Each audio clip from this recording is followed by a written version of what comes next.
Hello students.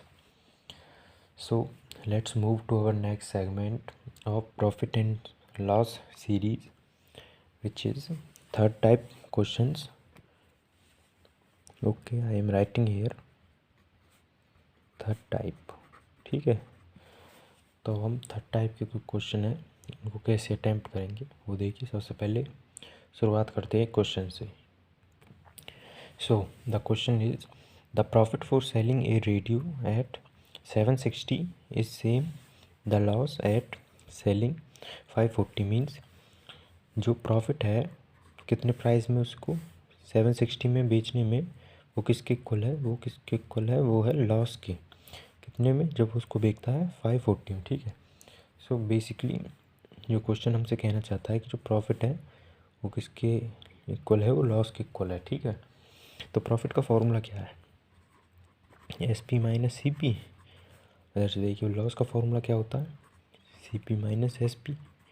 ठीक है, उसने पूछा हमें सी पी निकालना है। ठीक है, और एस पी उसने दिया हुआ है। ठीक है, प्रॉफिट के केस में कितना है एस पी हीरा। ठीक है, 760, और जब उसको लॉस होता है तो कितना है सेलिंग प्राइस 540। ठीक, तो यहाँ पे लिख देता हूँ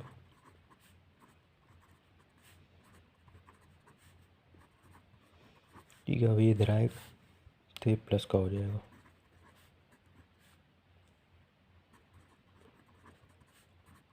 सी पी प्लस सी पी।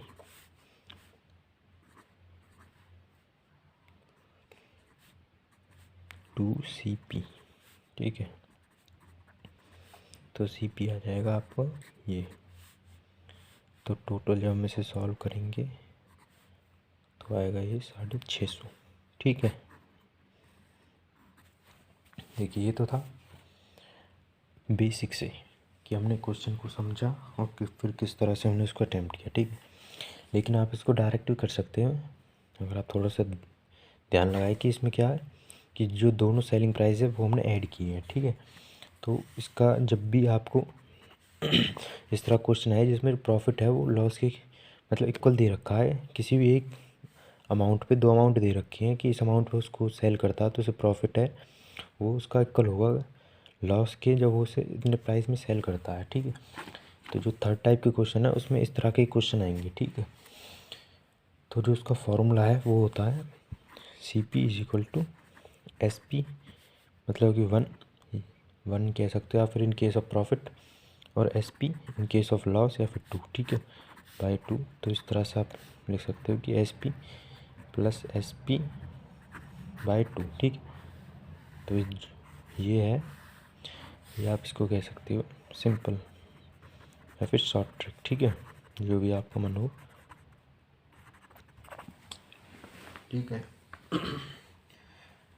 तो अब करते हैं हम अपने फोर्थ टाइप के क्वेश्चन की तरफ मूव करते हैं। ठीक, जो इसकी प्रैक्टिस है इन क्वेश्चंस की वो मैं आपको बाद में कराऊंगा। सबसे पहले मैं कॉन्सेप्ट्स क्लियर कर दूँ। जो फोर्थ टाइप होते हैं वो थोड़ा इम्पोर्टेंट है, आप देखना इस तरह के क्वेश्चंस आते ही हैं। सबसे पहले मैं यहाँ पे क्वेश्चन लिख देता हूँ।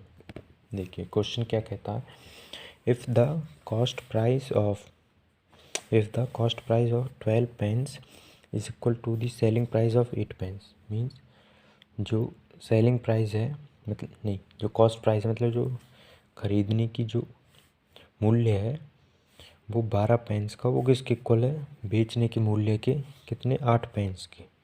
ठीक है, तो उसने पूछा कि उसका जो गेन परसेंटेज है वो निकालना हमें। ठीक है, तो अकॉर्डिंग टू क्वेश्चन हमने क्या समझा, अकॉर्डिंग टू क्वेश्चन ठीक है हमने क्या समझा कि जो 12 पेंस का जो सी पी है मतलब कि 12 pence C P of 12 pen is equal to S P of 8 pen. ठीक है, तो सिंपली भाषा में यही तो कहना चाहता है क्वेश्चन कि जो कॉस्ट प्राइस है 12 पेन्स का वो किसके इक्वल है, सेलिंग प्राइस ऑफ 8 पेन्स। ठीक है, तो सी पी इधर ही है और एस पी को हम इधर इसके नीचे लेके आए हैं। ठीक है, तो यहाँ पे क्या बचेगा 8। ठीक है। और यहाँ पे क्या है 12, ये यहाँ पे आ जाएगा नीचे। ठीक है, तो इन क्वेश्चंस को सॉल्व करने के लिए ये थोड़ी एक शॉर्ट ट्रिक है।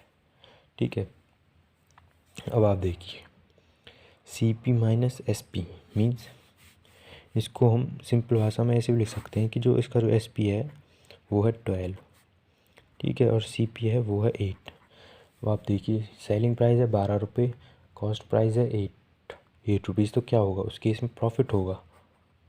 ठीक, प्रॉफिट कितने रुपए का होगा, 12 माइनस 8 मीन्स उसको कितने रुपए का, 4 रुपये का उसको प्रॉफिट है। ठीक है, तो CP माइनस मतलब SP माइनस CP, इसमें से इसको माइनस करेंगे तो जो परसेंटेज प्रॉफिट आएगा वो उसका फॉर्मूला क्या, profit upon CP into 100।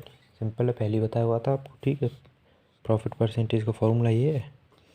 Profit हुआ कितने का उसे, ठीक है, बताया था ना, यहाँ से इसको इसमें से इसको माइनस करेंगे 4 अपॉन CP है कितनी 8 इंटू,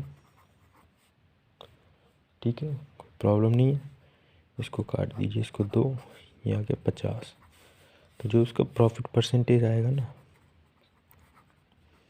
वो उसको 50% का उससे प्रॉफिट हुआ है।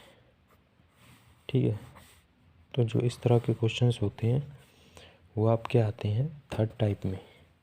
ठीक है, इसी टाइप का एक और क्वेश्चन करके देखते हैं। मैं सबसे पहले क्वेश्चन को राइट डाउन कर देता हूँ। So next question is the cost price of 25 articles is equal to selling price of 20 articles, the gain percentage is. ठीक है, तो उसने गेन परसेंटेज बोला तो सिंपली प्रॉफिट परसेंटेज। ठीक है, तो हमको प्रॉफिट पे फोकस करना है यहाँ पे। ठीक, तो अकॉर्डिंग टू क्वेश्चन क्या बोला गया है कि जो 25 पेन्स का जो CP है वो किसके इक्वल है, 20 आर्टिकल्स के, अगर पेन जो भी है इसमें आर्टिकल है तो आर्टिकल्स के 25 आर्टिकल्स का जो CP है वो किसके इक्वल है, 20 आर्टिकल्स के SP के। ठीक है, तो वही अपना क्रॉस मल्टीप्लाई नहीं, मतलब कि CP अपॉन SP लिखेंगे इस बार, CP यहीं पे रहेगा, SP को इसके नीचे लेके आएंगे। तो यहाँ पे क्या, यहाँ पे 20 बचा, यहाँ पे क्या 25। ठीक है, और जो इसके सामने है वैल्यू उसको हम रियल वैल्यू मान के चलेंगे। ठीक है, ये कैसे किया है, ये होती हैं इनकी कुछ बातें जो मैं आपको आगे बताऊंगा, अभी थोड़ा बताना मुश्किल है। जैसे जैसे हम आगे बताएंगे ये सब कुछ, मतलब कि ऐसे क्वेश्चंस को कितनी शॉर्ट टाइम में हम कैसे सॉल्व करें, ये जो फॉर्मूला है इसको हम यूज़ करते हैं इसमें। तो जो सामने की वैल्यू उनको हम रियल वैल्यू मान लेते हैं। तो इस केस में जो CP है वो कितना 20, SP है कितना 25। ठीक है, सेलिंग प्राइस 25 रुपये है, कॉस्ट प्राइस 20 है, तो उसको प्रॉफिट ही हुआ होगा कितने का, 5 का। ठीक है, तो CP माइनस SP, तो जो प्रॉफिट कितने का हो गया उसे 5 का। ठीक है, और जो इसको प्रॉफिट परसेंटेज का फॉर्मूला क्या होता है पहले बता चुका हूँ। ठीक है, प्रॉफिट अपॉन में CP इंटू 100। प्रॉफिट हुआ कितने का उसको 5 का, into 100 upon CP। Cost price है कितनी 20,